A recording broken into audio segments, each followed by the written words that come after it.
Well, good morning. Happy Friday.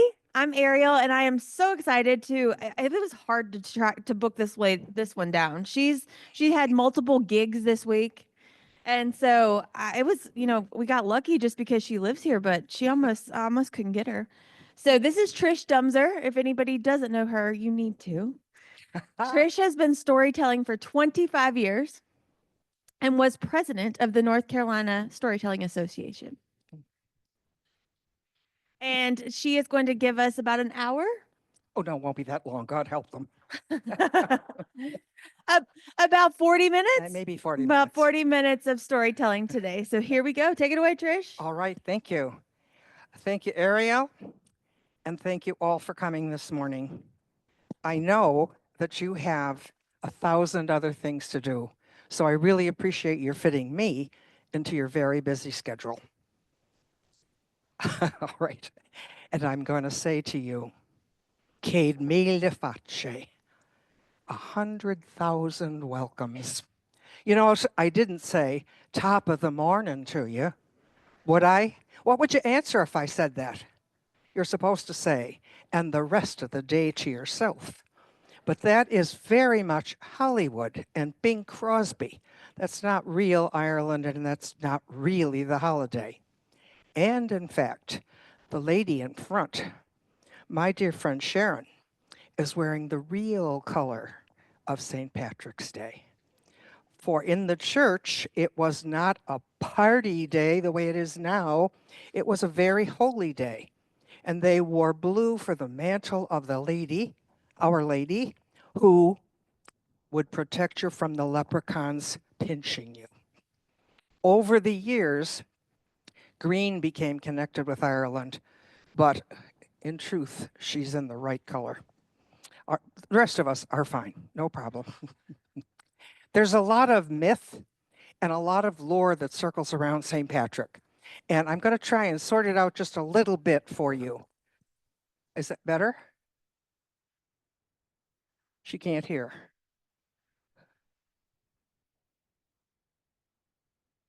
I had to go all the way home for my hearing aids after I got here. Forgot that I wear them half the time. Okay, is that better? Okay, thank you. I understand what it's like to sit in those back rows and be, craning forward. At any rate, I want to set out some of the myth and the realities of St. Patrick. For there surely was a St. Patrick. And the reason we know that is there are writings that are credited to him that go way back to his day. Now, he was born as early as 386. So far back that you can imagine there had to be a lot of lore and legend that grew up around him. And he was indeed the Saint of Ireland. But he was not, people, the guy you see standing on what my son used to call Catholic holy cards, the little prayer cards we had. And St. Patrick, now see, the Catholics are laughing because they know what they are. The St. Patrick would be standing on a hillside in Ireland in a gorgeous draped, what they called a chasuble. It was silk and, oh, ridiculous. Normally, he'd be trooping about the fields in monk's clothes. And he was always standing on a bunch of snakes. Another fallacy. There were no snakes in Ireland. It was an island country, and the only way they got snakes is if they were delivered by ship from someplace else. So that was just all part of the myth that grew up. And by the 12th century, there was a whole lot of myth around Patrick, and people were not quite sure what was good and what wasn't good. Now, does anyone know the other saint? Now, this will lead right back to your catechism class if there are any of you around it. The other saint, the woman who was just beloved by the Irish on St. Patrick's Day. Bridget, exactly. Who said Bridget? Oh, you might know. He knows all this theology stuff. I got news for you, my friend. There was no Bridget. In the olden days, people became saints just because there were rumors about how holy they were, or that somebody's Aunt Martha said she was cured of her rheumatism. In these days, they have changed the way they do sainthood, and it takes about usually 10 years. A bureau, a little bureau that works together with psychologists and physicians and people who have to verify miracles, all that. There wasn't then. So Bridget, because she was such a legend, just grew up as all part of Ireland. And if you go to Ireland today, you'll see in all the stores there are little Bridget crosses, and kids still think Bridget is in Ireland. No, there's a legend about her that she was so gorgeous that her father could promise her to anyone who would pay the right dowry. He was all excited. She did not want to get married. She wanted to work with the poor, which her father thought was stupid. And so she gouged out her eye. So she'd be not able to marry. Now that was ridiculous, but people bought it. They also said, this is even worse, that when she died, they didn't want her head to disembody. So they took her head off and hid it away. How did people buy that? Have no idea. But remember, it was the same time that the British were looking for mites in their basement and sprites in their fields. So it's a different world. At any rate, there was a Patrick. And today we celebrate the day of Merwin Sukkot, for that was Patrick's name. He was a Roman citizen. His parents were very wealthy Romans. They were very into the church because after the time of Constantine, when Constantine declared that all of the Roman property would then be part of the Christian church, it would no longer be a persecution, but rather a welcoming of all the Christians. His family became all part of that church. His father, in fact, was a deacon. His grandfather was a deacon. His mother was the original church lady, over there every day doing whatever had to be done because she was so involved with feeding the poor and helping the people in the areas around there. But that was not the big deal for this kid. Merwin was not into this religious stuff at all. He didn't buy it. He didn't care for it. He thought it was a little bit of another world that he didn't want to belong to because in his world he could do what the heck he wanted with nobody telling him he shouldn't. And so that's how he came along as a young teenager. But when he was 16, Irish pirates came to England and they captured him. And he was sold into slavery and sold to a Druid high priest who saw this lad and saw how healthy he was and thought, this is the one that's going to take care of my entire flock. And so the Druid put him in charge of the entire flock, which usually would go up in the wintertime to the barns and in the springtime up to the hills. And so Patrick, all by himself, was herding these sheep and was alone. He was a very gregarious kind of person, so it was very, very difficult for him. And he hated the idea that he was alone. And suddenly he said, maybe my parents have something about this business of the Lord. And he started convening, he thought, with the Lord. Not the formal prayers that his parents did, but the deeper, more important, inside prayers. And he became just so connected with God that he really felt that was his world. He prayed to him all the time, asking him to release him from slavery. And sure enough, one night in a dream, he thought he heard a voice telling him to go to the ocean, and there he would find a ship to go home. Go to the ocean, he thought. I don't even know where I am. I don't even know where the ocean is. And how the heck can I run so far? I know it was days and days getting here. But he believed in what he was hearing, and he took off, and he walked for days and days. Finally, he got to the edge of the sea in the east of Ireland, and there was a ship just kind of waiting.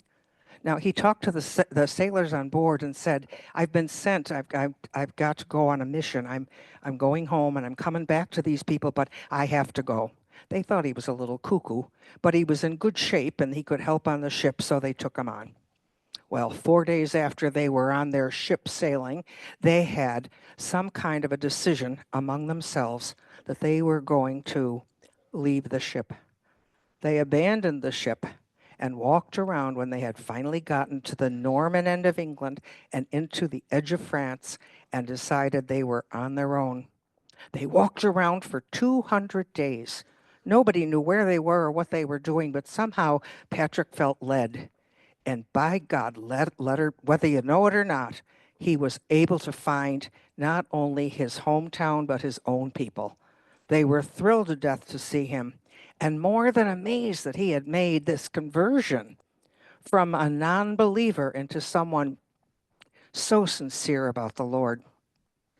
He wanted to become a missionary, but he wasn't a priest, he wasn't anything. So he had to go through all the years of study to be a deacon and then to be a priest. And finally, he convinced the local bishop that it was the Irish children calling to him, that they needed to be free.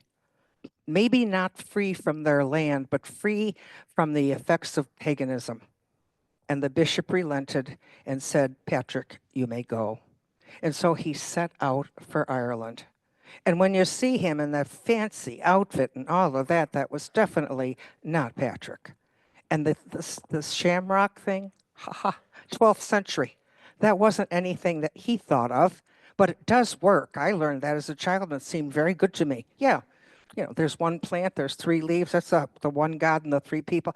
It worked. And so they had always that as the symbol of Patrick, the symbol of the Trinity. And he used that symbol himself, we assume, but we don't know. And again, a lot of this is just woven in mystery because it's so long ago. Because Patrick had actually written an autobiography called Confessions and a letter to a Roman named Circuus that he was doing this missionary work and what was happening, they could validate that he was a person and that he lived. And so over the years, the devotion to Patrick became just perfect. Now, if you think in terms of St. Patrick and what it means in this country, we wear green, we party, we do all kinds of things. In Ireland in those days, they wore blue. They did not party. They went to church, they gathered for breakfast, and in the afternoon they might have a late prayer service, but that was St. Patrick's Day. It was the Americans that made St. Patrick's Day what it is. Many of them had come over early, and there were parades as early as 1737 for St. Patrick's Day. Everybody thought it was a fun thing to do. Nobody thought of it as a religious ceremony, and so it became party time. And I have been to a couple of party times. New York parade, we marched in one year, God help us. I was trying to save my niece from the amorous approaches of the New York firemen. So I walked with her to protect her. And a friend of mine took me to Savannah. And in Savannah, the river was green. It was huge. It was a wonderful, incredible parade. But again, they've lost the religious aspect of it. So that's about what we know about St. Patrick and St. Bridget and where we went from there. Now, is there anyone who's got any questions about St. Patrick that I may or may not be able to answer? Yes, sir. The Irish today, the young people do what the Americans do. The older people still keep it kind of quiet. They're more likely to have their friends over to their house, go to Mass in the morning. But the young people in Ireland are like the young people here. They're not into the old traditional stuff at all. And so it's party time. And in fact, if you go to some place like Dublin or Galway, it's a nightmare. Truly a nightmare. And unfortunately, that's where it is. Anything else? I probably can't answer anything else anyway, so good. I apologize, by the way, at the outset for the fact that I'm reaching for these little throat things and blowing my nose. I am the victim of tree allergy. And when the trees stop blooming, I'll be fine. But I know I talked to a few of you that are having the same problem. So excuse me if I seem to be impolite and reaching for water or pills or whatever.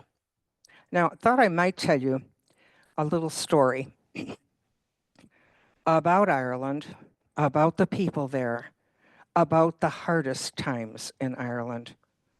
And the hard times for the Irish were between 1845 and 1852. As you may remember, that was the time of the Great Famine. And when the famine descended on Ireland, all bets were lost on who could win or lose, live or die. And the people there suffered inordinately. Now, that wasn't a brand new thing. Early on, after the time of Henry VIII and Queen Elizabeth, we saw Cromwell come to Ireland. And when Cromwell came to Ireland about 1865, he had a huge battle at Drogheda and another at Wexford. And in those battles, people were indiscriminately slaughtered. Men, women, children. And the soldiers were given an extra bounty if they could shoot on sight a priest or a nun. So the whole country was angry beyond belief and kept that sorrow for a long time. That by the time Cromwell left, they had kind of redistributed all of Ireland. And the old farms, which the people in Ireland had for years and years, were taken away and given to English landlords. Now, obviously, there was a certain discontent about that, to be sure, but it formulated the idea of what we used to call the Troubles, which became the later Troubles in the north of Ireland because of this taking of the land. They were very difficult to be there because now Cromwell was so pure of church, he was a Puritan, that he didn't like the Presbyterians either. He could barely stand the Methodists, but he allowed that the Irish were the worst of all. And so they were all under a thing called the Penal Code. And by the penal codes, they were subjected to ridiculous laws. Later on, they finally figured out at least the Presbyterians and the Methodists were not Roman, so they could kind of put up with them and fit them in. But the thing between the Romans and the Anglicans never gave up. The Irish resented paying the tithes to the Church of England. The Irish resented the fact that they could not speak their language. They could not open their schools. They could not worship in their churches. And any of the priests who were left were hiding for many years. They would pretend they were the great uncle on a farm and dress in their farm clothes and occasionally be able to have a mass somewhere. They also had great halls where they had their Irish dancers, which, by the way, will be coming here. They're loud and noisy, and it worked out beautifully. For in those great big halls, they would have the loud dancing, and over in another corner, one of the fathers teaching the kids. They taught them not only catechism, which was not allowed under penalty of death, but they also taught them reading and writing and philosophy, and the Irish tended to hold on to that for a very long time. Now, at the time of the famine, the farms had been divided down so much that most families only had a small plot of land that was their own, and the rest of the place that they farmed was designated as the land of the estate of the landlord. And so you were first to figure the crops for the landlord, and what was left came to you. Well, the Irish, who were very poor at that point, their farms, by the way, had been given away. If you remember primogeniture, where the oldest son received the land, the second son went to the church, the third, fourth, fifth, sixth, whatever, could do whatever they wanted, but those were the two things they did. Well, in those days of the penal code, if a son, the oldest son, received the land, he could not accept the land unless he were to say that he would not ever again step foot in a Roman church. A lot of them just simply couldn't do that. They lost their land. So these farms were big, but they didn't own the big farms. And they were growing wheat and rye and barley and other vegetables and things on the land that belonged to the landlord. And that had to be sent first. You could keep whatever you had. Well, they were very good at the praties, the potatoes, and they took the potatoes, and God knows what they did with them, everything imaginable. They must have had 25 different recipes for potatoes, and they would add some cheese or milk or something and get some value out of it. And it has been proven in these days that there's a tremendous amount of value in a potato. Didn't realize that. Ate them all my life, but now I'm really into it when I go down to the cafe here. At any rate, they would send their products out of the ports, and they would go to England while the people were still starving. It was not good in England because they were fighting internally among themselves, and Trevelyan and all of those people in the court did not believe they should help the Irish. If we help them, they'll never learn to do anything for themselves. So the only people that helped were the other churches, and they would make soup, a stew kind of soup that was really nourishing. And you could come and take the soup and make it through another day, only if you renounce the church. So many of the people refused to be soupers, would not renounce the, and ended at the point that some of them were eating the grass. That's how bad it was. And when you went to the port of Cork, you saw all these products going off to England in the ships, fresh fruits and vegetables, corn and meal, all these things that were being grown and not being used by the people in Ireland because they belong to the landlords, not to the people on these plots. Anyway, that's kind of the basis. So when the potatoes in the field got a blight, a special blight that came first, they said from Europe, then they said came from the New World. The potatoes in the field would look as though they were fine. And when you'd open them up, they were ruined.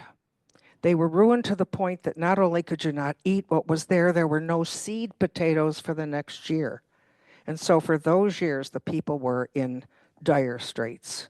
Finally, Victoria came and said, it's disgraceful what we're doing. And she decided to send a little help about 8 years later, and things began to work out. And then the government in England said, you no longer have to send everything to the landlord out and ship out. You may keep some of it so that you've got enough to sustain yourself. In the meantime, though, 1 million people had died, and more than 1.5 million had left and gone to the New World. So it was a very different Ireland after that. Now, long way to get into the story I'm going to tell you. Because the story is a story that my dad used to love telling, and he really swore that it was a story from our family. In truth, it was a story from what they called the fireside tales. And in those days, the Irish would sit about, tell tales in which they were the ones that beat the landlords. For some reason, they were clever enough and they loved those stories. And so this is one of those stories. But because my father insisted it was a family story, we always called the characters John Sheehan and his family. So this is the story of young John Sheehan. Now, he lived in the west of Ireland, the poorest of all the places in the entire land. And in fact, those who came to America would say that word Mayo and always add, God help us. It was so bad. But John was diligent. He kept together his father's farm for many, many years and was proud of the fact that they were really doing quite well, despite the fact that his father had terrible arthritis, so bad that he was no help to him in the fields at all. And his mother? Oh, his mother was a lovely woman, but she'd been struck blind by a fever. And when that fever passed, she ended up no longer able to see or help about the farm. So John did almost all the work. But he had done one wonderful thing for that family. He had met a lovely girl from Cork, and her name was Eileen. And Eileen was not only beautiful on the outside, she was lovely on the inside, for she was a terrific help to them. She worked around the farm and did a lot of the things that the mother and even the father couldn't do. But Eileen had a cross of her own, for she had always wanted to have a child. She and John had been married 10 years, and in that 10 years, the Lord had chosen not to send them a wee baby of their own. So she lived with that. Now, John kept going day after day until one day the famine came to Ireland and death to their very door. John was completely desperate. He looked at the fields and there was nothing. He looked in the storehouses, there was nothing. He looked in the larder, there was nothing. And he realized that his family was quickly going to fall into pure malnutrition if he didn't do something. So without consulting anybody else, he decided he would do the worst thing that someone could do in Ireland in those days, and that would be to poach upon the lands of the landlord's estate. Now, the estate owners in those days were hard people. They had wonderful hunting parties. They had food beyond belief. They had things that the Irish thought was amazing. But what they did have was a sincerity in making sure that their property stayed sacred. And if you were to go onto the property of the Lord and be found, the Lord's man would say, you are to be hanged. So John knew what he was facing, but he thought he had no other option. And he started out and decided that's what he would do. Now he walked down the road very quietly, didn't have a horse because the Irish couldn't have a horse that could work well, couldn't have a gun because the Irish couldn't have a gun. But he went down the road quietly, praying, please, God, help me to find something to eat over there. There's got to be something. He crawled across the stone wall and through the hedge and into the meadow. And he kept going and going and looking and looking. He couldn't believe there was nothing to be found for his family. Not a squirrel, not a rabbit, not anything for his family to eat. God forbid it would be something wonderful, but he'd take anything at this point. And discouraged as can be, he was just about to turn around and leave when he looked. And in a sliver of the moonlight, he saw a rabbit, a giant rabbit, not a regular rabbit, but a silver rabbit that was giant. And that rabbit stood on his haunches. And when he did, he was nearly as tall as John. Now, John had in his hand an axe, and he lifted the axe and held it midair when the rabbit spoke to him. Hey, boyo, what are you doing there? Sir, I'm looking. I know what you're doing, John. You're looking for food for your family. Yes, I am. He said, well, you know what? I may be food for your family, but I might be something a whole lot better. Let me give you a deal here, boyo. I'll tell you what I'm going to do. If you don't take my meat and you leave me be, I can promise you that I will give you one wish. Now, John was part of that era in Ireland where most of their heart was filled with the faith of the church. But there was always a quarter of their heart that went to the land of the Fae, to the land of the little people. And there was always that magical thought, oh, something's coming that's good. And so John thought, oh, this can't be. I'm so blessed. Look at this. Oh, Lord in heaven. And then he looked at the rabbit and he said, but I don't know what to do. Well, boyo, I got you something even better. I'm going to give you an entire day to figure it all out. You can go home and you can ask the family, and then tomorrow night, at the same time that we're here in this meadow, I want you to come and you will tell me whether you want the meat of me or you want the wish. Well, John wasn't quite sure, but he still had enough faith in the idea that there were little people. For John was one of the kids when he was a boy, wouldn't even step on a fairy mound when they were out playing ball in the field. And John suddenly believed, and he said, I agree. The rabbit left, and John crawled through the hedgerow and over the rock wall again and out into the road, all the time thinking, have I been cheated? Because those people sometimes are tricky. Or really, is it something that the Lord sent? I know that rabbit is not in league with the devil. He couldn't be. So I'm going to figure I made the right decision. And he went happily down the road. Well, it was quite dark, but the next person that he ran into in the road was his very own father. Da, you won't believe what happened. Aye, boy, what? You're all excited. Calm down. Tell me what happened. I met, Pa, you won't believe it. I met this giant rabbit. A giant rabbit, was it? Are you drinking? No, Pa, I'm not drinking. No, I'm not. Honestly, there was the rabbit. And he said to me that if I didn't kill him, he'd give us a great wish. The great wish. Yeah, but Pa, only one. So what do we ask him for? I don't know, Pa. I'm trying to figure that out because tomorrow I've got to go back and tell him what we've decided. Oh, that's easy. That's easy, John. You tell him we want gold. For if he gives you gold, we'll not only be fine ourselves, but we can take care of the entire parish. Ask him for gold, son. And John looked at his father, and he loved his father. And he took those words and he put them in his heart. Now, he continued along the road with his father, the two of them mulling off the magic of the moment when they started up the stone driveway to their little shanty. And there on the porch, they saw his mother rocking in her blindness. Now, they told his mother what had happened, and he said, "Me, ma'am, I'll tell you what Da said. He says I should ask for gold." His mother said, "Oh, no, John. Gold you don't want, love.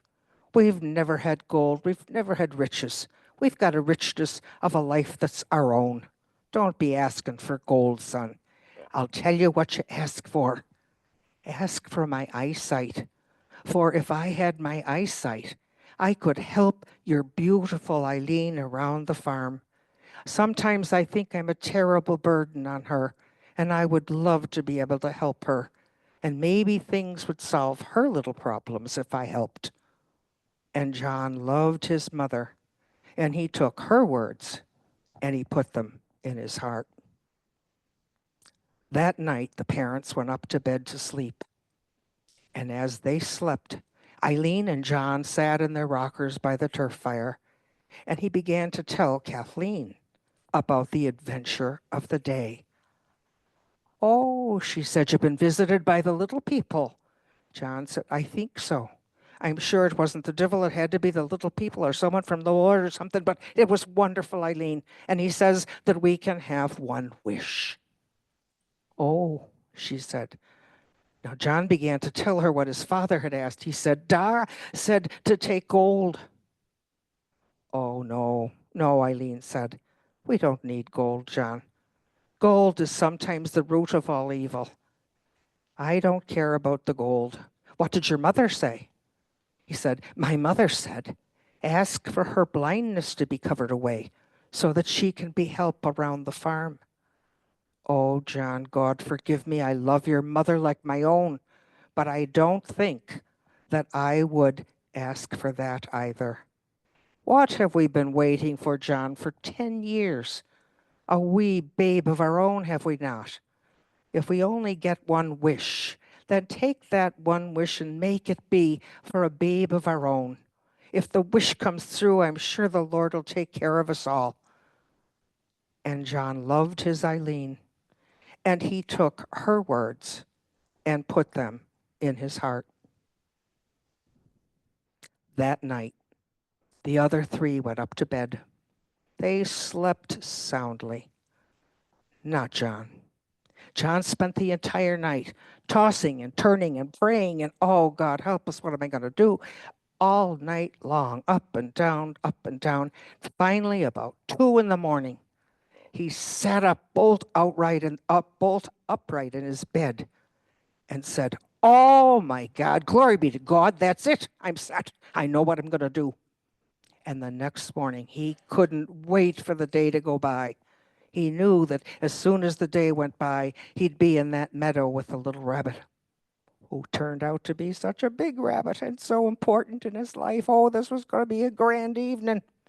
And as the day closed, he took off down the road, this time with a spring in his step, for he was sure that everything was going to work out. He looked carefully again because he knew, of course, that no matter what had happened, if he were caught on that land, he'd be hanging by a rope. So he climbed over the wall, climbed through the hedgerow, and went to the meadow exactly where that rabbit had been the night before. And there, in a sliver of moonlight, what did he see but the great rabbit? Ha ha ha, boyo, you're back, and I don't see an axe in your hand. So I think that you've decided not to take my meat. That's it. I do. I'm going to take the one wish. Well, you know that I'm really going to be able to give you whatever you want. But I warned you, only one wish.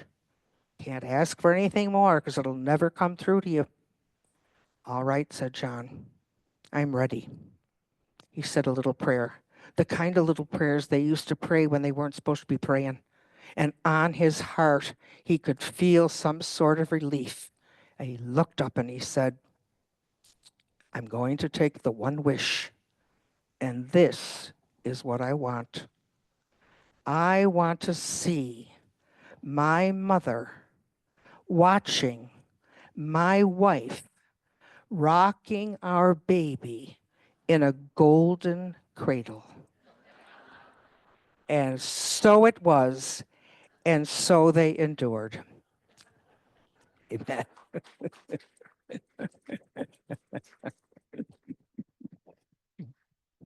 And that's a heavy story about the whole process of whatever the Irish suffered through that famine. But on the other hand, it's a lighthearted way of looking at it. So I don't want you to leave with a downer on St. Patrick's Day. Do we have time for another story? Okay. I've been doing these all week and I can't remember who I told what. um, I think the second one I'll do is a story about a young couple who lived near the county Cork.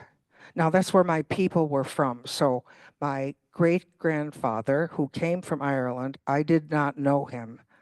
Um, I knew my grandfather was born here, used to tell a story of the happiest couple in all of Cork. A while ago, when things were not so bad and the kids had schools themselves, all the children in the parish went to school together. And they were about 10 or 15 of those kids who grew up all together from the little teeny things through the terrible teens and on. And when they were teenagers, they kind of began to settle away from the whole group and choose one or the other. And the mothers of the girls would say, oh, I hope my girls will be involved with Denise Shannon. He's the sweetest thing. He's got a mouth like a fairy god. He's so wonderful. He's so kind. All those people are so good in that Shannon family. I'd be so glad if my girl could find him. Well, fathers would say, you know, all the Sheehan women have been known for a long time for being so pleasant. They are just the nicest women. I'd love my son to meet someone like that. Well, as luck would have it, Sheehan and Shannon joined together, and soon the banns were read from the parish, and they were married. Now he carried her over the threshold of the little house he had made. He was very proud of it. By our standards today, it certainly wouldn't be much, but it was warm and cozy and comfortable. And she was very proud of him. He carried her over the threshold after they had a day-long celebration at church with everybody bringing good things to eat and drink and celebrate. And that night, he said, Kit, I have never been so thrilled in all my life. I love you so much. I hope you know that. She said, Denny, do you love me more than life itself? Oh, of course. Of course I love you more than life itself. You're the most wonderful thing. I'm thrilled to death to have you, my love. She said, well, all right, Denny, if you love me that much, I got one thing you have to do for me. And he said, anything at all, love, anything at all. Well, Denny, there is in the chifforobe there a small box. Would you bring it to me? And he reached in the chifforobe, and there was a small wooden box. And he brought it and he set it on her lap while she rocked. She said, "Now, Denny, this is an important thing in all the lives of the Sheehan girls. For we pass things down from mother to mother to mother, and mother to daughter to daughter. And by the time we are finished, these boxes have gone through our family for many, many years. But you know what, love? I can't tell you what's in it, and you can't ever look at it. Do you love me enough to promise you'll never look at this box?" "Kid, a box. My lord, it's a box." "No, no, Denny, it's more important than a box. You can't ever look at it. Do you promise?" "Of course I will," he said. And she put the box back on the shelf. They went on for years and years, and they were the happiest people.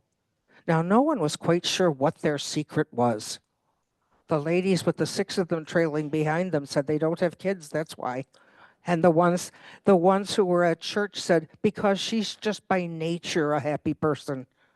And Denny is just so charming, she can't help but be good to him. Nobody had a real answer to why they were so happy.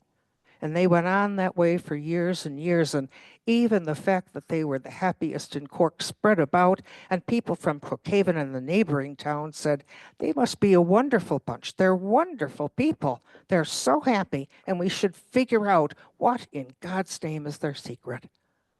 Well, things went along that way for years and years until one day, as things would have it, Kit took ill. She knew she was on her last legs and that the end was coming. And she said, "Denny, I know that you need to come and talk to me. Just hold my hand, love, and be with me." He said, "Well, I've done everything I could. I've called the priest. I checked with your sisters. Everything's taken care of, love. What can I do to show you how much I love you?" She said, "You've already done that for a lifetime, love, because you've never touched the box, have you?" "No, I've never, ever touched that darned box. But, Kit, would you please tell me what the heck is going on with the box?" Go over and get it," she said. And he went over to the chifforobe and he picked up the box and he set it on her lap. She said, "Now, Denny, you can open the box." And he opened the box. And there in the box were two doilies. "Two doilies, Kit, what is this?" She said, "Oh, that's the secret of the Sheehan girls. When himself gets so terrible that you want to hit him by the side of the head or run down to the pub and grab him by the ear, you don't do that. You take out your tatting stuff and you make a little doily." And he said, "Oh, Kit, I've never heard of such a thing." "Oh, Kit, my darling, it's been over 30 years, and here in the box are only two doilies. Glory be to God, Kit, you're a saint. Oh, my Lord, how did you do it?" She said, "Oh, it wasn't easy some days, Denny." He said, "Wait a minute, Kit, wait a minute." Looked in the bottom of the box, and there was piles of coins. "Kit, the box is filled with coins. What the heck are the coins?" "Denny, that's the money I made over the years with the doilies that I sold."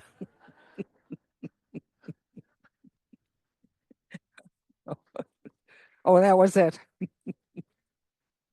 Are we running tight? I don't want to hold people up from whatever. Do you have time for another another story? Or really, if you need to go, I'll be happy to, just not watch you walk out. This is another story that I've just been writing this week, and I haven't tried it out yet, so I'm going to try it out on you before I do it on Monday. It is a story that I adapted when I was at ETSU. They have a storytelling program there that's a master's in storytelling and folklore. And because North Carolina did not have such a program in its offerings, they had to give me an in-state tuition for Tennessee. Tennessee, in turn, could take courses that Tennessee didn't offer. in North Carolina colleges. So it was a wonderful thing to be able to go and learn that. In the middle of the program, my mother got sick and duty called, so I never finished, but I got so much out of it. And one of the things they asked us to do was to go to the 398.2s in the library, which is the old Dewey Decimal System before everything went, or what do they call it now, digital, and take a story of some sort and then adjust it to your ethnic background. So this is a story that I had gotten that came from Switzerland and Germany, and I kind of moved it around to my Irish roots. Got it? Bear with me on this one because I'm still trying. Last night I was going to practice and I woke up and it was 2 o'clock and I thought, nope, going to bed. At any rate, here's the story as I see it. A while ago, after things got better and the kids had their schools and things, most of the people in the western part of Ireland were doing quite well.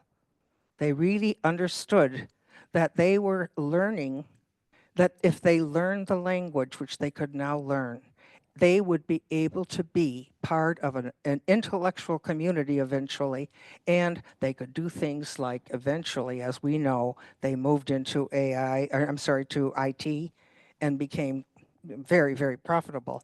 At any rate, in this day, they weren't quite sure yet what it was that you did to make the big money. And there was a young fella named Sean Duffy. Now, he was about 11 years old, one of those trying times when a kid is not exactly listening to what you're saying, but his mother felt she'd speak to him anyway. So one day after dinner at noon, she sat down and she said, Sean Duffy, I need to talk to you. I'm a little concerned. You don't seem to have any drive to you. Now, your other brothers had great drive. They're off in Dublin now with good jobs. But you, my love, you're such a dreamer. You're always off doing imaginative things. You're always talking about getting a treasure of some sort instead of working. And the truth is, love, it's not going to work. Well, I know there's treasure out there. I've been reading all about it and I just kind of know. In my heart of hearts, ma, I know there's treasure out there. Oh no, Sean. You need to square away. You need to become what you need to become, which is a hard worker. Well, I will, ma, but I just need one more shot, one more chance at finding a treasure. Oh, Sean, please, let me know when you find out that work is the answer, not treasure. Well, Sean didn't say a word, but he had been reading all kinds of things about the wee people and the things that happened in the mountains at night. And he decided he would go looking to see what he could find that might help him on his road to his adventure to journey. Now he walked out one day with a sack of scones which his mother had made. They smelled wonderful. And as he walked along, he enjoyed them beyond belief. Nothing like a scone with dripping Irish butter. And off he went on his journey. Now he saw a little man sitting on the wall. Didn't recognize him at all. But, oh, John, the kid with the imagination, whose real name was Sean, now that Sean would be able to see what was happening with that little old man. He went over and approached him. Now he wasn't tiny like the leprechauns, and he wasn't small and mean like the curracans.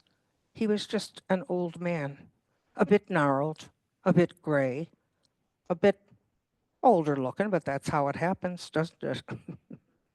And he said to him, "Hello, sir, how are you?" The man looked up at Sean and he said, "Sean, you're a good fella, I can tell.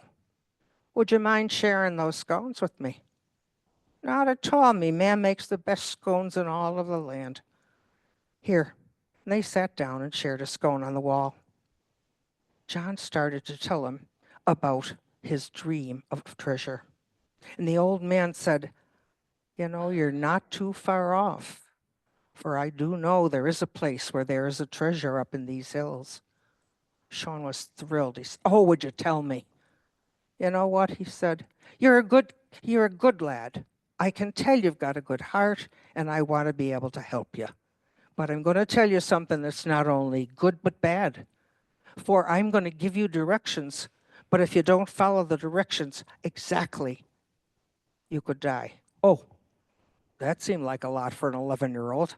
And he said, well, I still want my treasure. I'll take it, whatever you've got. And the old man said, here's what you need to do.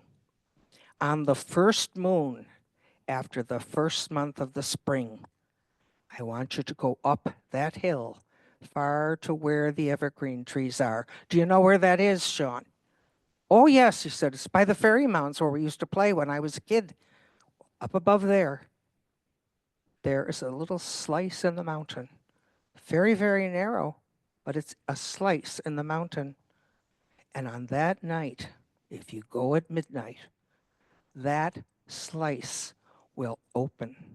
The mountain will open to you and treasure will be there. I promised you. Well, he thought that was a wonderful thing. Oh, that'll be grand, he said. I better not tell anybody, though. Me ma'am would be so upset about me running into the woods in the 12 o'clock time. Oh, she'd be so angry. It'll be fine, John, as long as you follow directions. Because listen carefully, this is it. Now, at the sound of 12, you'll hear it on the village clock. That mountain will open. And you'll be able to walk inside and gather a treasure. Sean was beside himself with joy. Oh, this is wonderful, he said, but wait, son, you haven't heard all of it. There have been people that went into the hill and never came out. For at the closing bell of the clock at 12, the mountain will shut. And whether you're in or out, that mountain will close. Remember that so that I'll see you here again one day. Well, Sean counted the days until the first full moon of the first month of spring, and on that night, without even telling his mother, he went up to the hill. Now, if there's going to be a treasure, I got to carry something back with me, he said. So he brought a Prady bag, a bag for the potatoes, one of those burlappy things. And he took that burlap bag and he went up the hill and up the hill and he sat and he waited for the clock of the village to strike 12. And it struck 1. Bong! Now I want you to keep track of the bongs. Very important. And exactly as the little man had said, that hillside opened up. John had his bag, and when he looked in, it was a room full of silver. He couldn't have been more thrilled. He took that bag and he ran and bong, and he started scooping up all the silver that was there. He couldn't believe the value of what was there.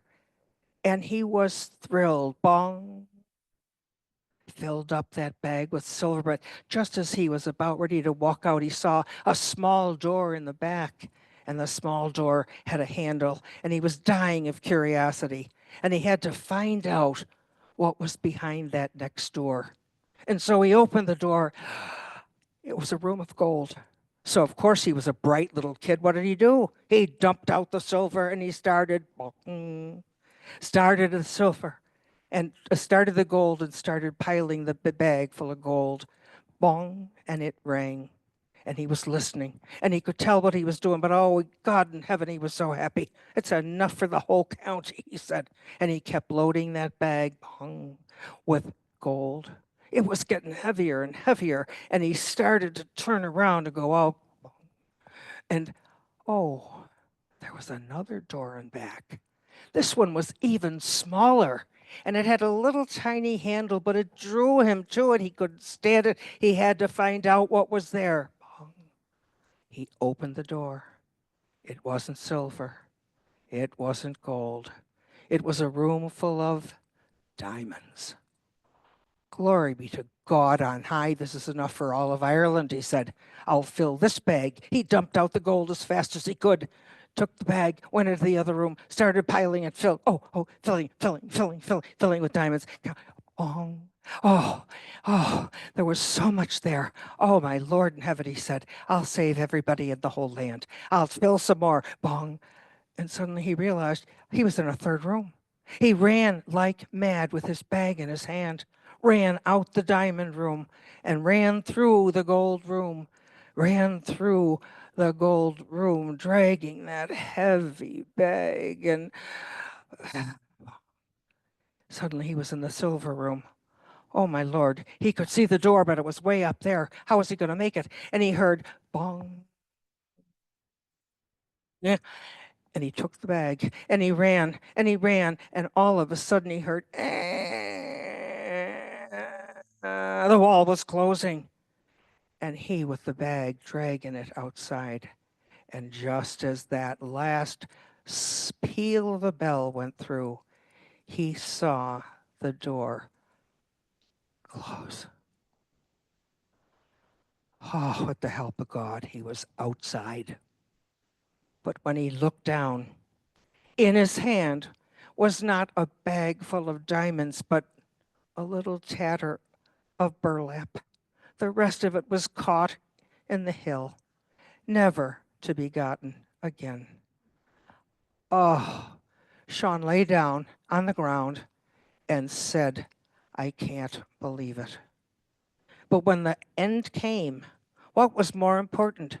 All the diamonds or my life?